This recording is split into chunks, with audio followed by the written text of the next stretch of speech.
Good evening and welcome to this week's edition of Inside Red Dragon Sports. I'm your host, Geoff Hassard, Assistant Director of Athletics and Sports Information Director here at SUNY Oneonta, and we're continuing with our fall season of sports. Tonight we're going to feature men's and women's cross country, so if you join me after the break, I'll be joined by head coach Angelo Basilico.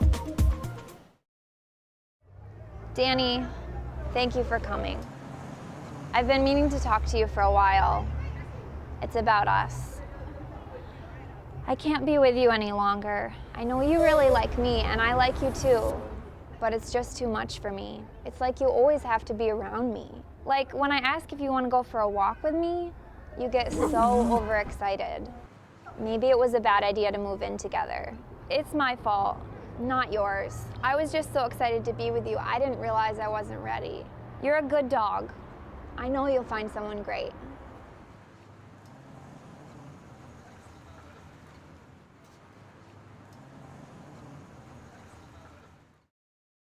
Welcome back to the show. Joining me now in studio is head cross country and now track and field coach Angelo Basilico. Welcome to the show, Angelo.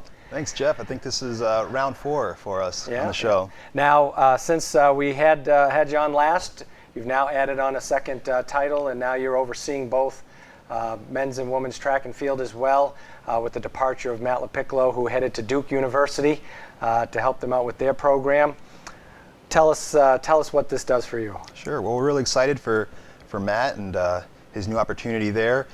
It's a great opportunity for me that I'm really excited about. I think the most important thing that I'm excited about is I have support from my boss, Tracy Ranieri, and Steve Perry, our vice president, who oversees the athletic department as well. And they've supported us in hiring 2 full-time assistant coaches. We were able to bring back Coach Joe Reed, who worked with us for 2 years. And he's one of the top sprints coaches in Division III, so we're really excited to have him on our staff. And we also brought in Coach Hannah Backus, who's going to work with us. She was an All-American runner at Delhi, and she ran for us at Oneonta as well. So I have some great coaches around me that are going to really allow us to continue moving forward and be successful. We want to be one of the top programs in Division III, and now we definitely have every resource we need to do that. So just got to keep bringing in talent and developing it, and I'm excited for the future. Managing, really overseeing, we consider indoor-outdoor track as like 4 sports, and you got cross country, so now it's like 6 sports. I mean, how does that all get managed on a daily basis? Well, I got a great staff to help me do it. It's a lot of work, but fortunately we have great student athletes here at Oneonta. We're such a popular college that we attract so many students. It allows us to have a big team, be competitive across every event. That does create a lot of challenges managing a lot of student athletes, but we attract such independently motivated students that they're able to really work hard on their own. We give them coaching, we develop them, but they're pretty low maintenance athletes a lot of the time. So we just give them guidance, and they make the job easy for us. It makes it really fun coming to work and just working with student athletes who are so passionate about what they're doing, take care of business academically, and just have a lot of fun in the process. Now you mentioned the word development, which is so important. When you're recruiting someone, out of high school, do you try and see where they'll be 3 years from now with the way we work things in our program, or is it, wow, they're really good now and there's nothing else they can do? I mean, how do you work that when you're recruiting? I think most importantly, we're trying to find someone that's going to be compatible with our system, not just our coaching style and our personalities, but the way we train, the type of commitment they're going to be asked to make here at Oneonta. I think if you find the right person, then you can really develop them again to a top-notch athlete. Certainly in the recruiting process, it's nice to find people who are already very good, but you're also looking for someone who has a big upswing. And sometimes a lot of these smaller schools in New York State, certainly a lot of the smaller schools around the central New York, Oneonta area, you can find some young talent that really hasn't had great coaching, hasn't been developed. You can see a huge upswing there as well. So we certainly consider the high school someone's coming from and what kind of training they've had in the past, who might have more of a ceiling to move forward to. But we're just trying to bring in the best talent we can, and we've been able to do that. And some of the best runners on our cross-country program came from pretty small high school programs, had a lot of talent, a lot of potential to continue to grow, so they've been really successful for us here. Right. Now, do you look at yourself as someone who can pick that diamond in the rough? I mean, do you consider yourself lucky or fortunate to maybe be able to have that skill as a coach to be able to maybe say, well, this person right here, I don't know. It's a tough thing to do, and a lot of times, certainly with cross country, we just talk about their training. You can kind of see some people, what they've done in the past and how it's going to blend into what we're going to ask them to do. Sometimes we get lucky, sometimes we like to take credit and say we knew there was an underdeveloped runner there, try to take credit for it as often as we can, but a lot of times I think there's a little luck involved. I think most importantly is you have no idea how an 18-year-old is going to adjust to being a college student when they come to Oneonta, and a lot of times it has to do with that athlete who adjusts to college life, a little bit more independence than they're used to from being at home.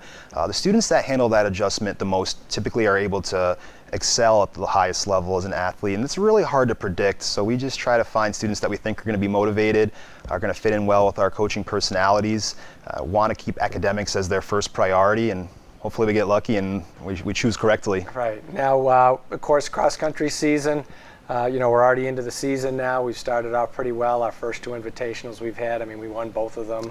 Yep. Preseason, when it starts in preseason, what kinds of things do you get, to get to that first or second meet, and then how do you get us through the rest of the way? Yeah, the very first thing we do when we come in for preseason is we want to see where everyone's at athletically. It allows us to evaluate our team, see what we need to work on, see how good we are at the moment. But I think as well, we spend a lot of time in team meetings, and we try to utilize that first week before any classes start, before our student athletes have any other commitments, where they get to just be at Oneonta as essentially as professional athletes for a week, as we like to call them.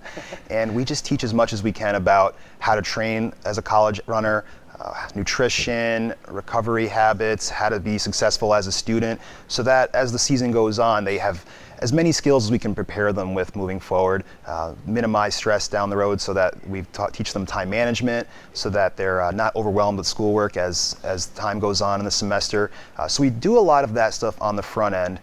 Then hopefully it transitions into, once classes start, we're able to just train right through, smooth practice sessions. They have an understanding of what we're trying to accomplish at every practice. We are off to a great start. We had our home meet 2 weeks ago, and we started off with a couple school records, actually. We had a women's school record in the 4.5K, and that was a record, I believe, from 2006. Yeah. So that was really, really cool to have that record broken by Danielle Kennedy, and then Angelo Basilico broke our men's 6K record. So those are shorter courses than we actually run at the national level and the conference level distances. But typically when you're running the slightly shorter distances well early in the season, it is going to transfer to some fast times later on. So we're excited. Right, because just knowing and being around the program, for so long, your philosophy is really kind of short, get some good runs in early in the year as a base for, what we're going to be doing, like you said, championship time, yep. Which this year we're going to be hosting the SUNY Championship Cross Country meet out at Fortin Park on Saturday, November 2nd. We might as well plug it now. How do you prepare for that kind of a meet? Sure. Well, fortunately, we're able to see the course and know every square inch of it, and that goes a long way for our runners. Really being familiar with how to run that course, where the challenging parts are, where they can make a move, what our racing plan is going to be. We're really able to have a great understanding of what that's going to be, because we get to go out there and practice on that course anytime we want. It's one of the nicest cross-country courses in New York State, and that's our practice facility. So we're really just lucky every day that whenever we want to go out and do a hard workout at Fortin Park, we just have one of the greatest places to be able to do that. So we're excited to host championships. We're as competitive as we've ever been, and we think we can compete at the top of the conference on both the men's and women's side. So we're excited for that. It's been 10 years since we hosted SUNYACs at Fortin Park most recently, and in 2010 we had the NCAA regional meet there, and coaches love coming to our course and bringing their teams. It's a great place to run, get some fast times.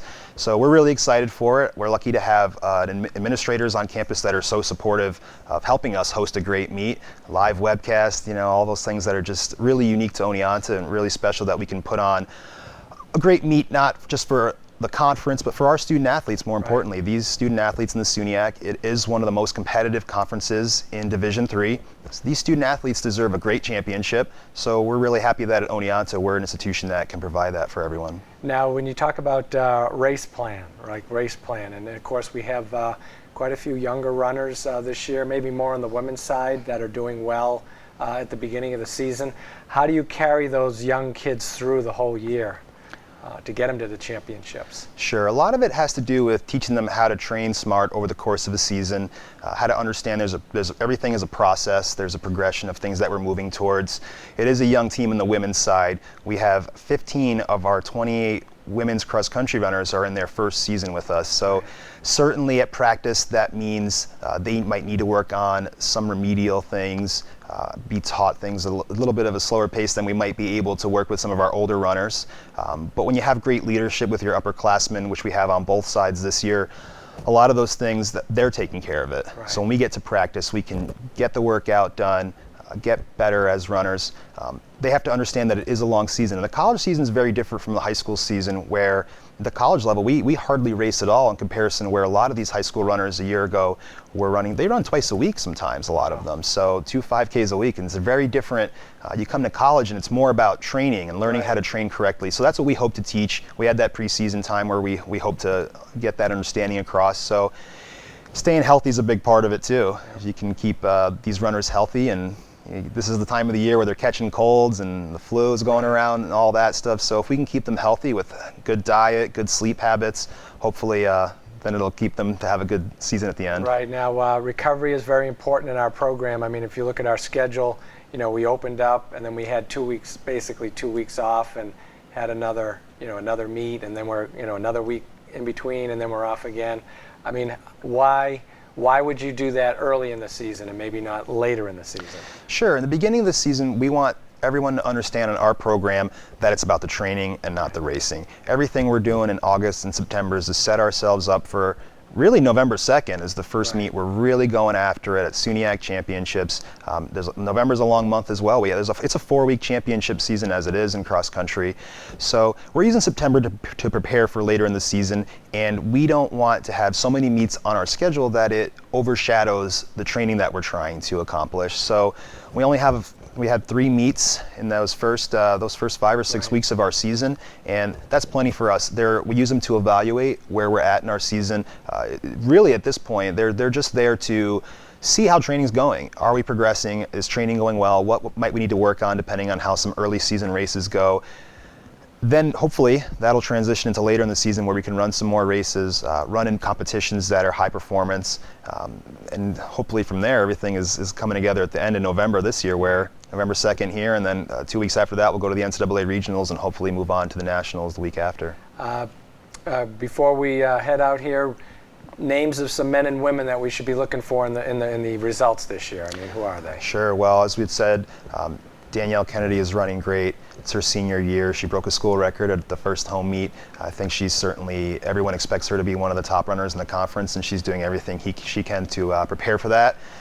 We have 4 women that are surrounding her right now. We have a transfer, Alyssa Drapo, a freshman, Mary Kate Bida, and then our juniors, Marielle Genovese, who's going to be on tonight, and Brianna McLaughlin, who are all running tremendously and training hard. Those 5 women are just so fit, and we're really excited for where they're going to be at the end of the year. Yeah. On the men's side, we can have anybody be our number 1 guy in any given day.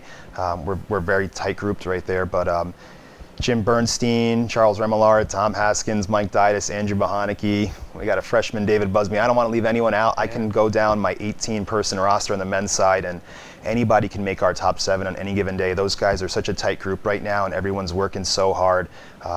It's really going to just come down to the end of the season, seeing who puts it together on that day. But right, because it's important to keep in cross country. It's important to bunch. It's You know what I mean, because that those points are valuable. Yeah. 1 point either way, especially at the top half of the SUNY with Cortland and Geneseo, who that's who we're gunning for. Yep. 1 point either way can make a difference. So. Sure can. Well, listen, we'd like to thank you for coming by. We wish you health to both teams all year long, and we'll definitely have you back for track season and talk a little bit about track. But good luck the rest of the way, and certainly we look forward to November 2nd. Great. Thanks for having me. Thanks for coming by. All right, I'd like to thank head cross country coach Angelo Basilico for coming by tonight. And after the break, I'll be joined by senior men's runner Tom Haskins. What makes D3 special is the ability to participate in my team and within the broader community. The perfect ending to a perfect season. Being a D3 student athlete has completely expanded my life. I learned how to lead. I really found a voice. What time is it? It's more about the experience rather than just a sport itself. Without the experience of being a Division III student athlete, I wouldn't be the person who I am today. NCAA Division III. Discover, develop, dedicate. Welcome back to the show. Joining me now in studio is senior men's cross-country runner Tom Haskins. Welcome to the show, Tom. Thanks for having me. We were just talking off air. This is the first time you had a chance to be on the show. You're a cross-country track and field athlete for us for 4 years. Certainly you're in your 4th year. why don't you tell us a little bit about yourself, just initially, so we can get Well, to it. I'm a senior. I'm a geology major. I came from the little town of Tully, south of Syracuse. Started running when I was in 7th grade track, and I switched from soccer to cross country when I was a junior in high school. So. Did you think that was a better choice for you? Oh yeah, well, I was a state champ after I switched, so there you go. So that was paid off immediately. Wow, and then you came here. How has it been for you during your first 3+ years so far? It's been great. The coaches are great. The experience is fun. It's great going from a team who wasn't that good in the beginning to having the success that we have been having recently. So. Right. And to be part of that is a program that's been building. Coach Basilico talked about, on any given day we could have a number 1 runner and somebody could finish, but you guys are so bunched and you guys work so hard together.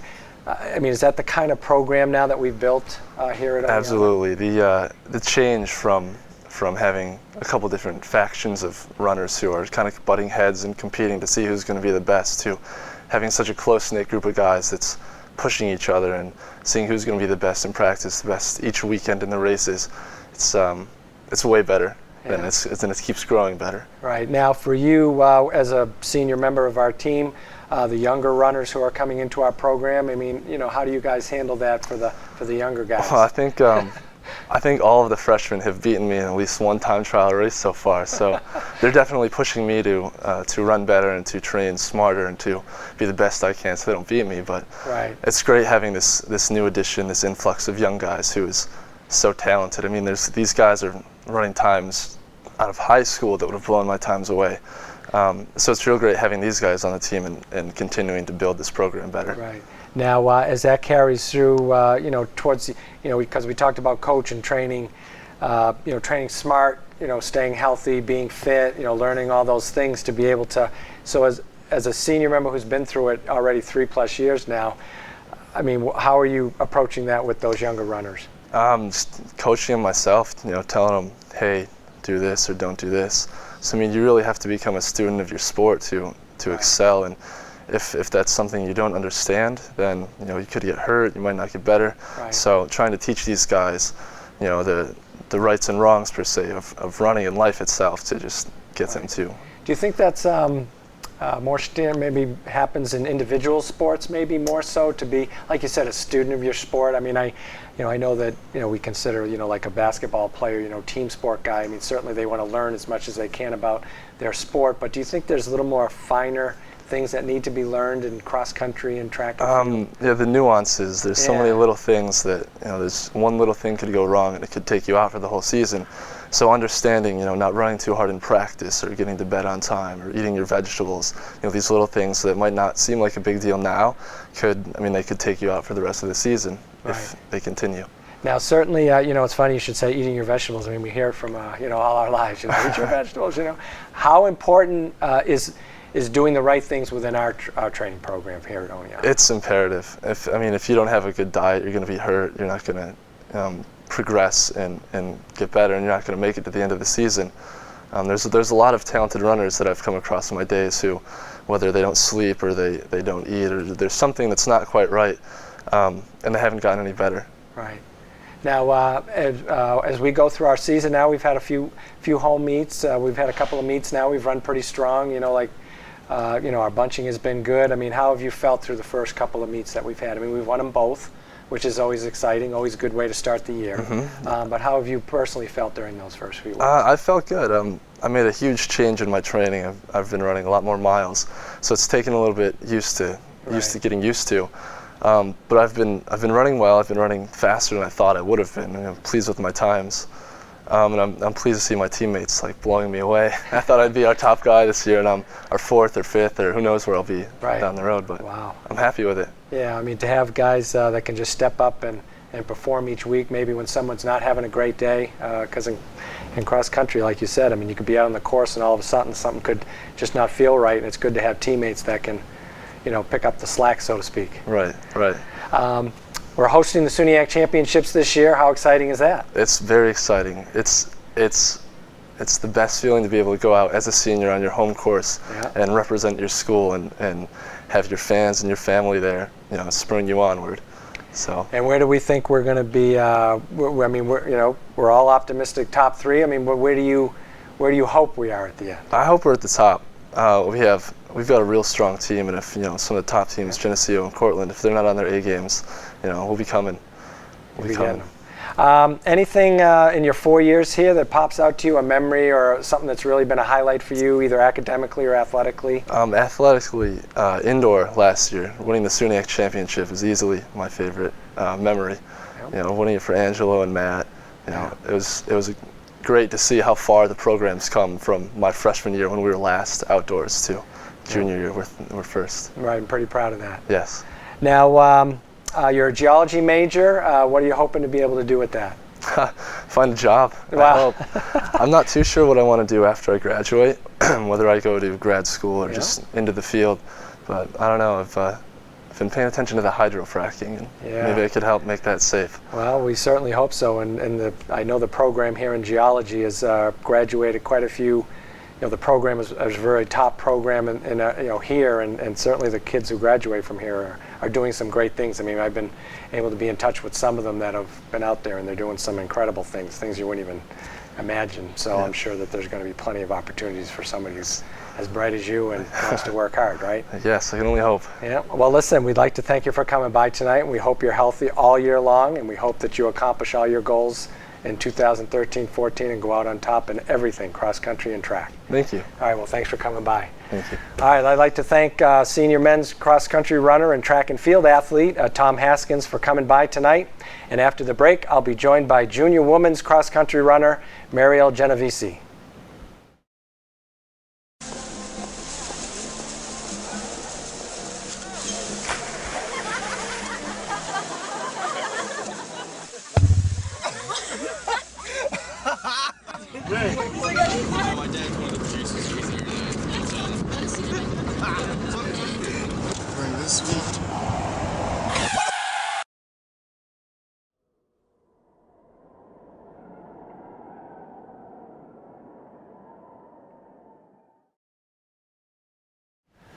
Welcome back to the show. Joining me now is junior cross-country runner Marielle Genovese. How you doing, Marielle? Hi, Jeff. Why don't you tell us a little bit about yourself?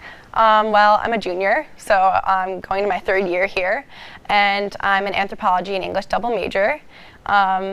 Anthropology and English. Yeah. Quite an interesting pair. Yep. I just added my English major last semester, and it's already stressing me out, but I love it. Yeah? Yeah. Coach Basilico was telling us about an internship that you did in your anthropology major, over the last summer? Yeah, last summer. Tell us a little bit about that. Yeah, I lived up here last summer in June, and I got 6 credits for it, and I worked with Hartwick and Oneonta students. There was about 30 of us at Pine Lake, which is over in Davenport.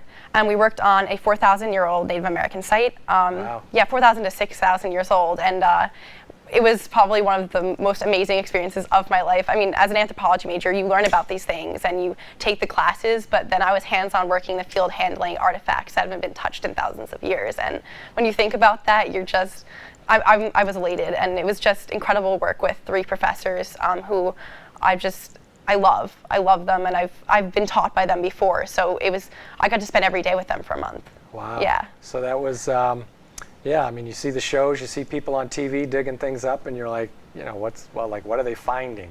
Yeah. What did you find? Well, let's see. I found a net sinker. It's funny because everyone asks me what I found, and then they're like, "Oh, did you find an arrowhead?" But there's different kinds of arrowheads, Yeah. So but I'm not going to go into that. But I did find an arrowhead, I guess you could call it. I found a lot of artifacts, but Yeah. And were you able to determine exactly how old they were and who?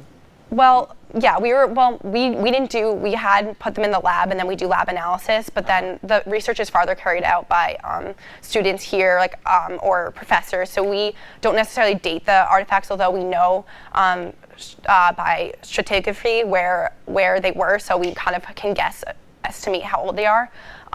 But we do know how they were made by, what we've been taught. So I was able to I was able to figure out how they were made, maybe why they were used, where they were placed in the site. So, right. So now with the anthropology, did you enjoy history as well in high school? I mean, because you have to really understand a little bit. Yeah. Well, not a little bit, a lot of history in order to be able to, kind of pinpoint things and how people lived and the cultures and stuff so that you can talk about what you find? I mean, was history kind of a part of what you enjoy as well? Yeah, I'm definitely a history English buff, and I'm more artistic than I am logical.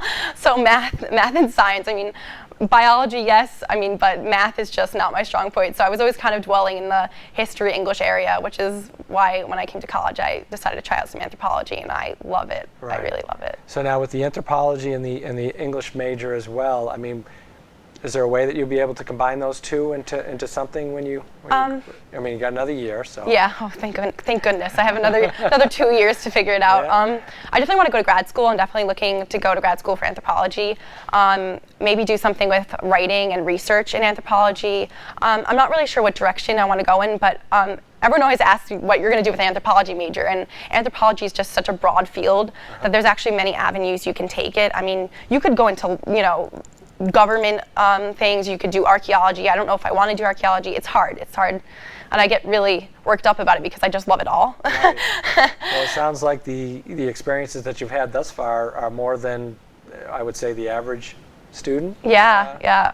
Pine Lake, where I worked this summer, is actually an exceptional site.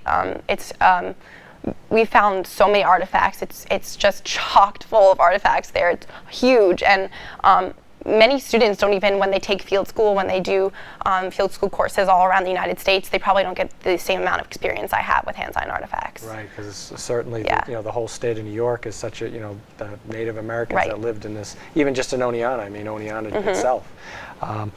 Well, I mean, that certainly is, we wish you the best of luck with the rest of that, your studies, because it sounds like you certainly have an idea of where you're going, which is awesome. Cross country, let's talk a little cross country. We're off to a great start. First couple meets, we've got a long way to go to get to the end of the season when we're looking for championship times and all that. Why don't you tell us how it's been going for you this season? I think every year gets better and better. I think for me, personally for my own achievements, but also as a team. I think the girls' team is just getting stronger and stronger. And our girls' team, I mean, half of our team, our cross-country team this year is freshmen. And when you come in as an upperclassman, you're thinking, oh my goodness, how am I going to, lead these girls? How am I going to become a strong leader when they're half the size of all of us? And they're all awesome. I can tell you how awesome they are because, I mean, when I came in as a freshman, I had times that were not very decent, and I can see in them the potential that I had, and I have still, to get better and better. So it's incredible, and we've had one meet that we've really had this year. We've had two, but we really competed at this last meet, and you could already see how well everyone's doing. I mean, we had our top 5 girls, myself included, ran times that were faster than I think the first girl last year almost. So it's just, you look at that and you're like, what can we do this season? Right. And certainly I know everyone's very optimistic for both our men and our women as we get into the SUNY Championships and competing with Cortland and Geneseo to try and knock them off. They've kind of owned the top spot there for a few years, and certainly maybe we're in a good spot to maybe surprise them a little bit or knock them off and be like, yeah, we're number one. Jeff, I think they should be scared. I think we have an incredible team, and I can say that wholeheartedly because we work really hard. I mean, all of us, all the girls and the guys, and I can tell you that we have great potential this year. And I knew it when I was running the summer and training over the summer. I even said to my other teammates, I was like, we're gonna have a great year. But I mean, the potential in so many of these freshman girls, and even my fellow upperclassmen, incredible. It really is. Yeah, and we're certainly excited because we can see it building. You can see it building over years, you know, like you said, and we had Tom on earlier, and he said the same thing. It's just been building for 3 years now, and so this could be the culmination of our turn. I know, I can tell you, better and better every year. Yeah. Well, we're certainly glad that you're a part of it, and we wish you good health and good luck as we go through the fall, and we want to thank you for coming by tonight. Thank you, Jeff. All right. Well, I'd like to thank all of my guests tonight from the Men's and Women's Cross Country program, and you can follow them all year long on www.oneontaathletics.com, and certainly look for our live stream of the SUNY Championships on Saturday, November 2nd from Fortin Park. So again, I'd like to thank you for joining us this week, and we'll see you next time on Inside Red Dragon Sports.